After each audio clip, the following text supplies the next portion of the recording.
네, 그래서 그 좀 정리할게요. 주가와 관련해서만, 순수하게 주가와 연관해서만 말씀드릴게요. 네? 여러분들한테는 제일 중요한 얘기가 될 것 같아.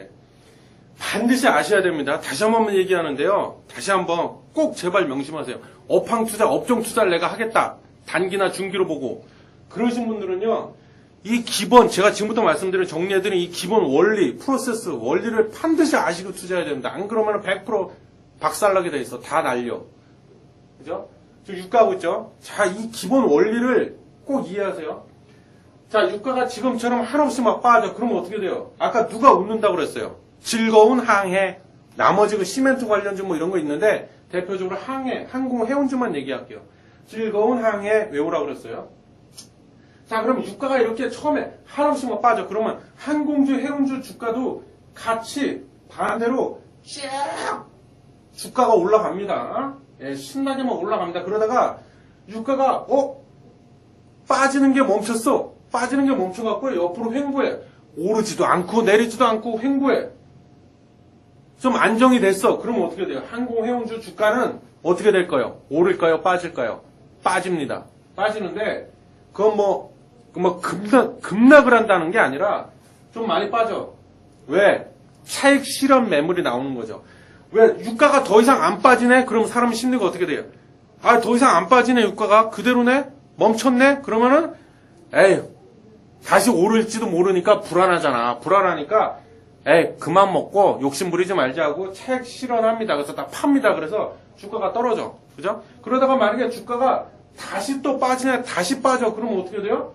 항공주, 해운주 주가는 반등이 나오면서 다시 올라갑니다. 다시 올라가는데 중요한 거는, 여기서 포인트는, 처음에 유가가 빠졌을 때 항공, 해운주가 올라갔던 그 상승폭과 비교해보면 좀 미미하다. 그 폭보다는 적다. 그죠? 왜? 시참말로 약발이 떨어진 거야, 이제. 이미 한번 그렇게 겪었잖아. 그래서 항상 중요한 건 제가 선제적으로 미리 대응해라.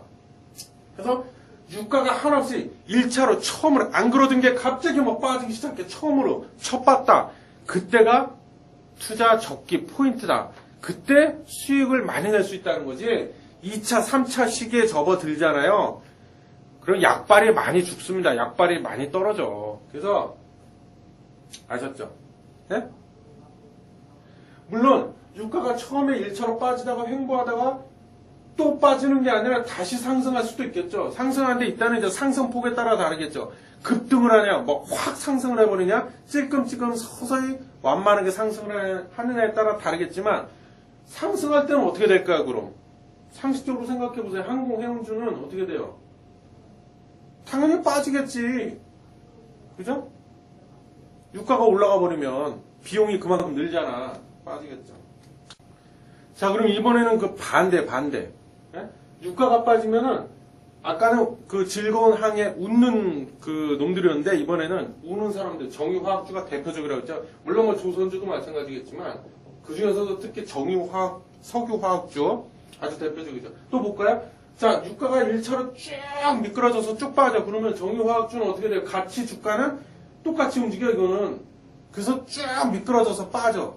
정유화학 주가도 같이 쭉 빠져. 그러다가 유가가 횡보하네? 안정화가 돼서 멈췄어. 그러면은 정유, 석유, 화학주는 주가가 반등 올라갑니다. 그 다음에 횡보하다가 유가가 다시 또 빠지네. 그러면은 정유, 석유, 화학주 주가는 당연히 또 밑으로 빠지겠죠. 근데 여기서 포인트는요. 자, 유가, 기름값이 1차로 쭉 빠지다가 횡보하네 또는 살짝 반등이 나는데 그때가 정유, 석유, 화학주 주가에 있어서는 터닝 포인트, 전환점이 된다. 이때는 올라간다, 반등이 된다. 그죠? 그래서 올해 2분기 석유, 화학주가 실적이 굉장히 좋게 나왔잖아요. 영업이익 이런 거 보면 굉장히 거의 뭐 어닝 서프라이즈급. 좀 이해가 안 되지 않아요? 그죠? 왜 실적이 어닝 서프라이즈가 됐을까? 2분기에 유가는 계속 빠지고 아니, 유가가 뭐 반등 나서 올라간 것도 없는데, 그죠? 이해가 안 되죠? 말씀드릴게요. 이게요, 그러니까 역발상 투자라고 하죠. 역발상, 발상의 전환, 역발상, 거꾸로 생각을 해보라는 거예요. 뭐냐면요, 이 정유주 석유화학주는 여러분들이 다시 한번 강조하는데 저런 주식 SK이노베이션이니 무슨 롯데케미칼, LG화학이요. 올해 2배가 갔어요. 이런데 내가 투자를 하겠다 그러면 이 프로세스를 반드시 이해하시고 투자하셔야 됩니다. 안 그러면 다 잃어. 뭐냐면 이 정유업체, 석유화학업체들은요. 시차라는 게 있어. 시차. 뭐냐면 이거를 반드시 아셔야 돼. 시차. 뭐냐면 시간의 차이가 난다고. 무슨 얘기냐면요. 정유업체다, 석유화학업체다. 원료가 다 뭡니까? 원유죠. 원유를 뽑아내는 거잖아. 그 원유를 외국에서 사온단 말이야. 그죠? 그 외국에서 유조선 탱크라고 그러죠. 그 배에다가 기름을 싣고 그 바다를 건너서 우리나라 들여와. 항구에. 그래서 거기다 이제 기름을 다 내려놓고 그거를 이제 막 가공을 하죠. 그래서 최종 제품을 판매하는데 이 시차가 발생한다는 게 뭐냐면 내가 만약에 오늘 원유를 주문을 냈어. 그죠? 원유를 주문 내서 오늘 날짜로 내갖고 최종 그 정유사든 뭐 석유화학사든 내가 최종 그걸 가공을 해서 제품을 판매까지 시간이 필요하단 말이야. 그 원유 배에다가 그 원유 기름을 싣고 우리나라로 갖고 오는 데만도 한 달 이상이 걸려. 배가 뭐 시속 1000km 뭐 비행기입니까? 하루 이틀 만에 그걸 싣고 어떻게 와? 그렇기 때문에 자 내가 만약에 오늘 유가가요. 잘 들어보세요. 오늘 기름값이 배럴당 50불이었어. 50불이었는데 그거 이제 배에다가 50불 주고 내가 샀어. 한 배럴. 예를 들어서 한 배럴 샀어. 배에다 실었어. 그걸 싣고 이제 열나 막 태평양, 대서양, 태평양을 건너 대서양을 건너 에? 무조건 달려갈 거야. 막 이러면서 이제 싣고 오는데 보름이 지났어. 또는 한 달이 지났어. 근데 그 사이에 기름값은 꼼짝도 안 하고 가만히 있나요? 움직이잖아. 오르락 내리락 하잖아. 근데 기름값이 그 사이에 예를 들면 반토막이 나갖고 25불로 떨어져 버렸네. 그럼 어떻게 돼요? 예? 어떻게 돼?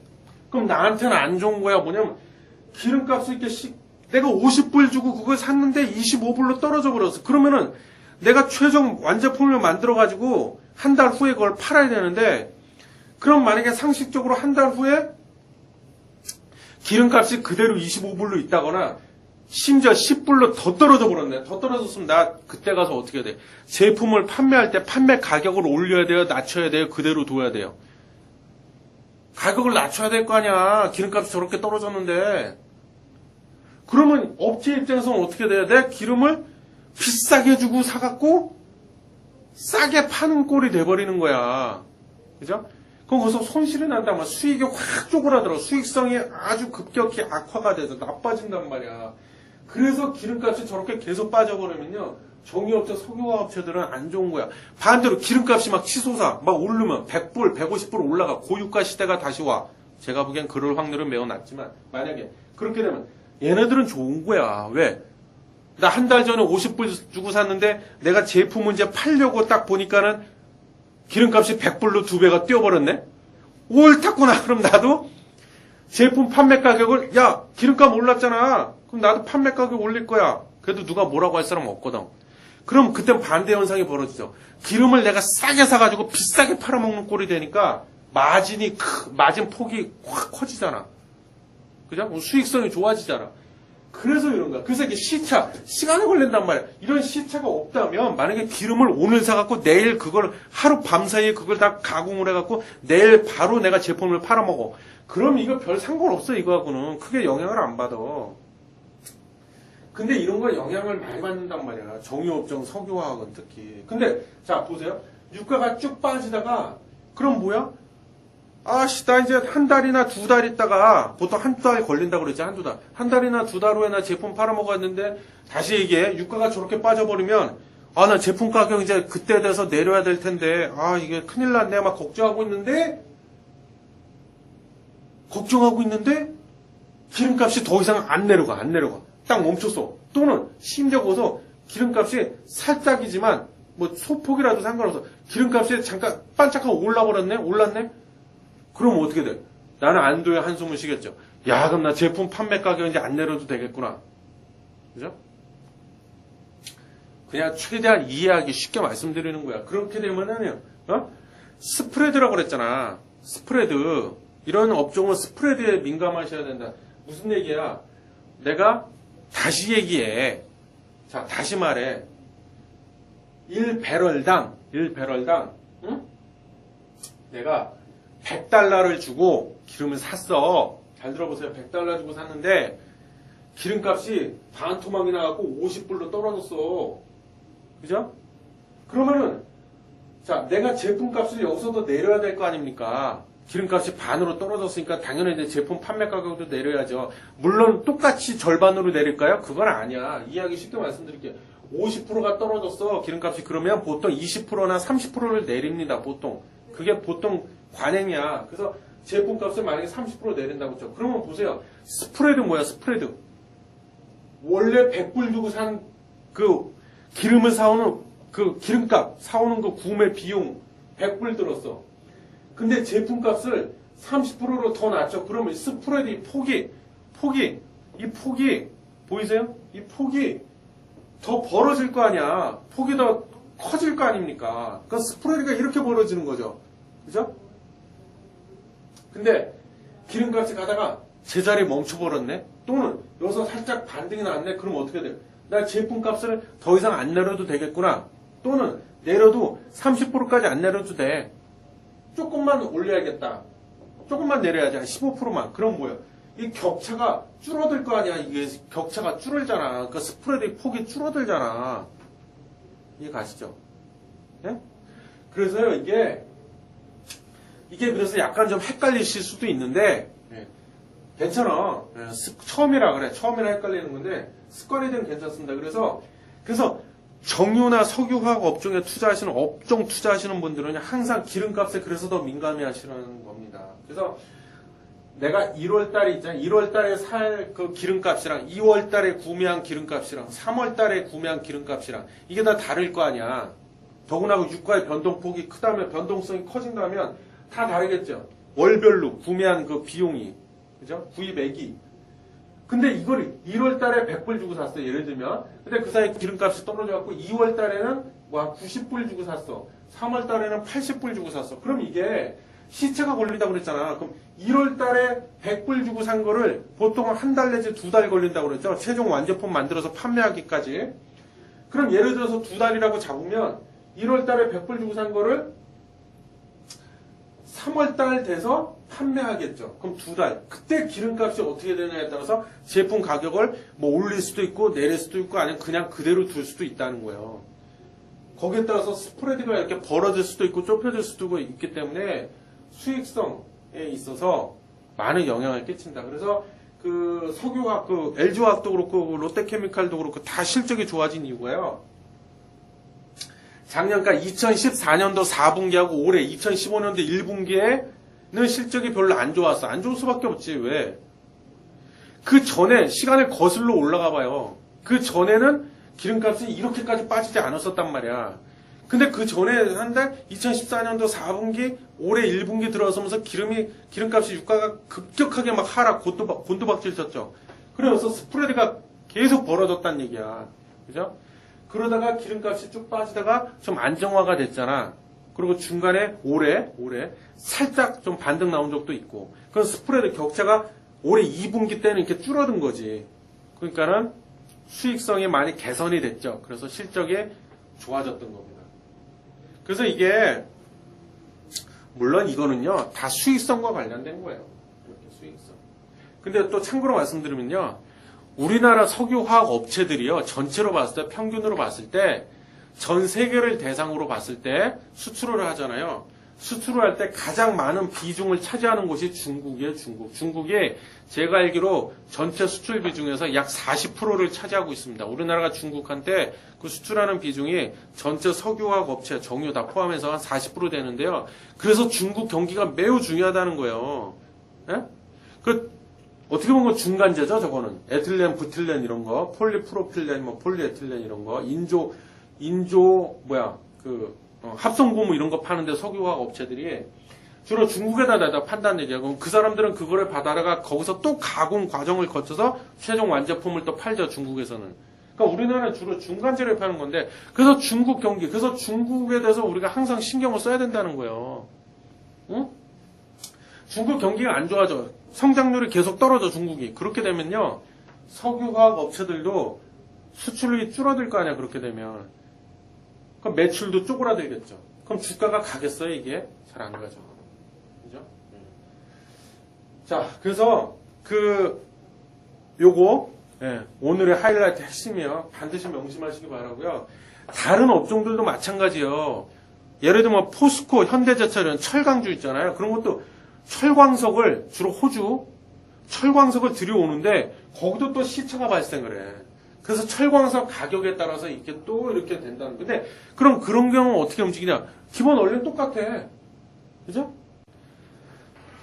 네, 유연탄 가격도 마찬가지고요. 그래서 하여튼 이런 기본 원리 알아두셔라. 그래서 유연탄은 뭐요? 어느 업종에 해당이 될까요? 시멘트 업종이 대표적이라고 봐야겠죠. 시멘트. 그래서 유연탄 가격이 뭐 계속 떨어진다. 떨어지다가 뭐 안정화돼 있다. 다시 떨어진다. 또는 반등 나왔다. 그거에 따라서 시멘트 업종의 주가도 그렇게 움직인다. 기본 원리 똑같다는 거죠. 그죠?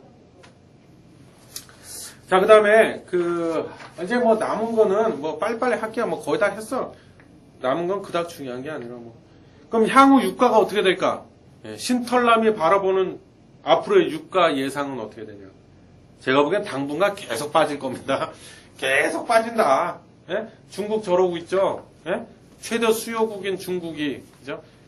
자, 그 원인을 그래도 몇 가지 짚어본다면 첫 번째, 이란의 핵 협상 타결된 거 아시죠? 그럼 언론에서 하도 떠들어서 다 아실 테고. 석유 어마어마하게 쏟아져 나올 겁니다. 예. 그 다음에 미국이 원래 또 얘기하면 아까 얘기했잖아요. 1973년도에 1차 석유 파동이 일어났었다고. 그때 미국이 아주 호되게 당했죠. 그래서 야, 이게 에너지가 정말 중요한 거구나 하고 뼈저리게 미국이 느꼈기 때문에 그 당시에 그래서 에너지 수출을 못하게 만들어 버렸어요. 근데 지금 미국에서 이제 세일 혁명이 일어나면서 그걸 어떻게 내가 다 팔아야 될 거 아니야. 그래서 수출 금지시켜 놓은 거를 풀자. 지금 그래갖고 미국에서 이제 에너지 청문회를 한다고 그래요. 그래서 결과가 어떻게 나올지 모르겠는데 제가 시간이 조금 걸리겠지만 결국에는 미국에서도 뭐 부분 개방을 할지 부분 허용을 할지 전면 다 허용을 할지 모르겠지만 허용을 할 수밖에 없어 지금. 그래서 그럼 미국산 또 세일 오일이 또 쏟아져 나갈 거야. 그죠? 아까 얘기했죠? 지금의 원유가 왜 저러냐? 원유 가격이 딱 한마디로 정의하면 아까 얘기했잖아. 공급은 계속 늘어나고 있는데 수요는 점점 쪼그라들고 있어서 그렇다고 그랬잖아. 그죠? 그 세 번째 같은 얘기인데 미국발 세일 혁명. 그 다음에 중동의 사우디에서도 시장 점유율 뺏기지 않겠다고. 미친 짓이지. 그죠? 계속 증산한대잖아요. 지금까지 얘기한 건 뭐예요? 다 공급적인 측면이죠. 마지막으로 수요적인 측면. 아까 얘기했죠? 중국이 최대 수요국인데 경기가 저 모양이야. 수요량이 줄여져. 더구나 위안화 절하까지 시켜버렸죠. 평가절. 위안화 같이 끌어내리는 바람에 그렇게 되면 이제 환율 시간에 말씀드렸죠. 수입해오는 사람, 수입하는 나라 입장에서는 부담이 커진다. 왜?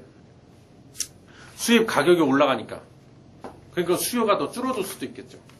그리고 중국뿐만이 아니라 전 세계적으로 봤을 때 디플레이션 공포가 온다 이런 얘기 있잖아. 저성장이란 말. 성장이 예전처럼 그러지가 이제 힘들어.